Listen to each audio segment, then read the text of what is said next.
రావడంతోనే Abhishek Sharma and Travis ఇద్దరు తెచ్చిపోయారు. Punjab impact ప్లేయర్గా యష్ ఠాకూర్ వచ్చాడు. అదే ఓవర్లో మంచి వికెట్ తెచ్చాడు. కానీ అభిషేక్ శర్మకి ఈరోజు 140 కొట్టాలని రాసి పెట్టింది. సో అదే ఓ బాల్కి నో బాల్ ఇచ్చారు. అక్కడ మొదలైంది అసలైన గేమ్. ఇక్కడ నుంచి 28 దగ్గర క్యాచ్ నో బాల్ ఇవ్వడంతో మళ్ళీ క్రీజ్లోకి వచ్చాడు అభిషేక్ శర్మ. అక్కడ నుంచి గేమ్ అసలు చూసుకునే అవసరమే లేకుండా పోయింది. ట్రావిస్ హెడ్ కూడా 180 స్ట్రైక్ రేట్తో ఆడాడు.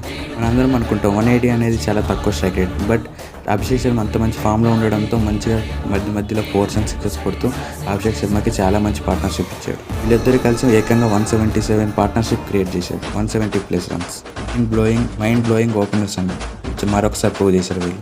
Abhishek Sharma and Travis head ఇద్దరు కొట్టడంతో ఈ చేసి చాలా ఈజీ అయిపోయింది.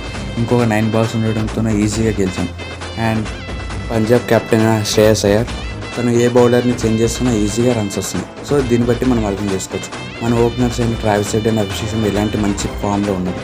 మరొకసారి మన ఓపెనర్స్ అంటే ఏంటో మళ్ళీ ప్రూవ్ చేశారు. ఇక్కడ వరకు కానీ వీడియో నచ్చితే